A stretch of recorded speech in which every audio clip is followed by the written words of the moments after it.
किसी भी तीर्थ स्थान पर मिलने वाले प्रसाद को सामान्य प्रसाद ही कहा जाता है, परंतु ओडिशा में स्थित जगन्नाथ मंदिर में मिलने वाले प्रसाद को महाप्रसाद माना जाता है। लेकिन क्या आपको पता है जगन्नाथ मंदिर में महाप्रसाद की परंपरा कब से शुरू हुई? जगन्नाथ जी के प्रसाद को महाप्रसाद क्यों कहा जाता है? इस संबंध में एक कथा भी प्रचलित है। यह महाप्रसाद कैसे इस संसार में आया, इस संबंध में चैतन्य मंगल में एक कथा आती है। एक बार उद्धव जी भगवान कृष्ण के सामने भगवान के महाप्रसाद की महिमा गान करते हुए कहते हैं, हे भगवान, आपकी महाप्रसादी माला, सुगंधित तेल, वस्त्र, आभूषणों और आपके उच्छिष्ट भोजन को स्वीकार करने से आपके भक्त आपकी माया शक्ति पर विजय प्राप्त कर लेते हैं। यह सब सुनकर देवर्षि नारद के मन में भगवान विष्णु का महाप्रसाद चखने की तीव्र इच्छा जागृत हुई, जबकि भगवान विष्णु का महाप्रसाद स्वयं देवों के देव महादेव और ब्रह्मा जी को भी खाने की अनुमति नहीं थी। भगवान विष्णु का महाप्रसाद उनकी अनुमति के बिना कोई खा नहीं सकता था। अगर खा लेता तो उसे पचा नहीं सकता था। देवर्षि नारद महाप्रसाद की इच्छा में वैकुंठ पहुँचे। माता लक्ष्मी के पास जाकर उनकी सेवा करने लगे। माता लक्ष्मी को देवर्षि नारद की इच्छा का आभास हो गया था। उन्होंने नारद जी से कहा कि अगर आप महाप्रसाद की आशा में यह सेवा कर रहे हो तो यह व्यर्थ प्रयास है, क्योंकि भगवान विष्णु का महाप्रसाद उनकी अनुमति के बिना कोई भी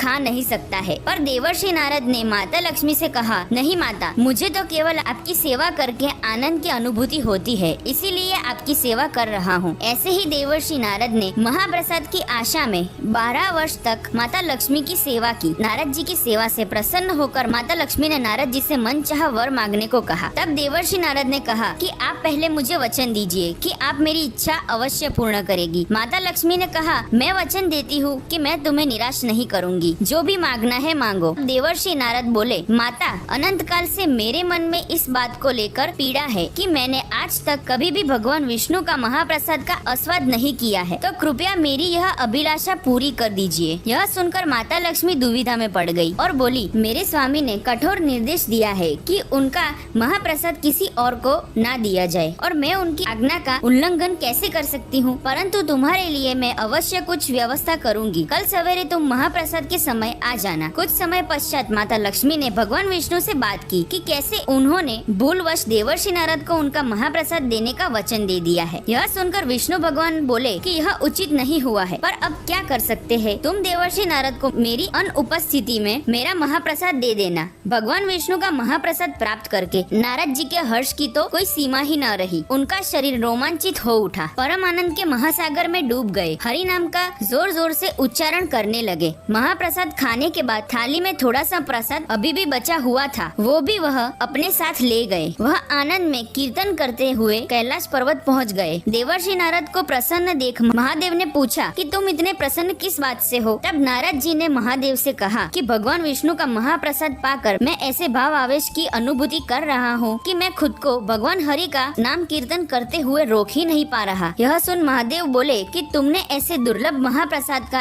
एक कण भी मेरे लिए नहीं रखा। यह सुनकर नारद जी को स्मरण हुआ कि उनके पास अभी भी थोड़ा महाप्रसाद बचा हुआ है। उन्होंने तुरंत ही महादेव को वो महाप्रसाद दिया। महाप्रसाद खाते ही महादेव कृष्ण प्रेम में मस्त होकर नृत्य करने लगे और उनके नृत्य की वजह से पृथ्वी पर भूकंप सा महसूस होने लगा। तब माता पार्वती जी ने आके उन्हें शांत किया और पूछा कि स्वामी, क्या हुआ जो आप इतने खुश होकर नृत्य करने लगे? तब महादेव ने माता पार्वती जी को बताया कि किस प्रकार भगवान विष्णु का महाप्रसाद पाके उनके अंदर परम आनंद की लहरें उठ रही थी। यह सुन माता पार्वती ने कहा, तो क्या आपने भी मेरे लिए कुछ महाप्रसाद बचा कर रखा है? यह सुनकर शिवजी चुप हो गए। यह देखकर माता पार्वती को अत्यंत क्रोध आया। उनके क्रोध की ज्वाला से समग्र ब्रह्मांड जलने लगा। यह देखकर भगवान विष्णु कैलाश पर्वत पहुँचे और कहा कि आपको जितना महाप्रसाद चाहिए उतना आपको मिलेगा, परंतु आप शांत हो जाइए। भगवान विष्णु की यह बात सुनकर माता पार्वती शांत हो गई, लेकिन भगवान विष्णु से कहा, यदि आप केवल मुझे ही अपना प्रसाद दोगे तो भी मैं संतुष्ट नहीं होऊंगी। आप ऐसी व्यवस्था करें कि आपका महाप्रसाद सभी जीव जंतुओं को प्राप्त हो और उनका उद्धार हो सके। यह सुनकर विष्णु भगवान मुस्कुराए और कहा, तथास्तु। भगवान विष्णु ने कहा, आपकी इस इच्छा को पूर्ण करने मैं जगन्नाथपुरी में प्रकट होऊंगा और ब्रह्मांड में प्रत्येक जीवों को अपना महाप्रसाद प्रदान करूंगा। मेरा मंदिर मेरे प्रसाद के लिए जाना जाएगा। मेरे मुख्य मंदिर के प्रांगण में ही आपका भी मंदिर बनेगा। मेरा प्रसाद सबसे पहले आपको दिया जाएगा, उसके बाद ही समस्त भक्तों को दिया जाएगा। इस प्रकार आज भी जगन्नाथ मंदिर में भगवान जगन्नाथ को भोग लगाने के पश्चात सर्वप्रथम प्रसाद विमला देवी यानी कि पार्वती जी को मंदिर में अर्पित किया जाता है। उसके बाद ही भक्तों को यह प्रसाद वितरित किया जाता है। वीडियो पसंद आया है तो कमेंट में जय श्री जगन्नाथ जरूर लिखिए और ऐसी ही वीडियो देखने के लिए हमें सब्सक्राइब जरूर करिए। Thanks for watching.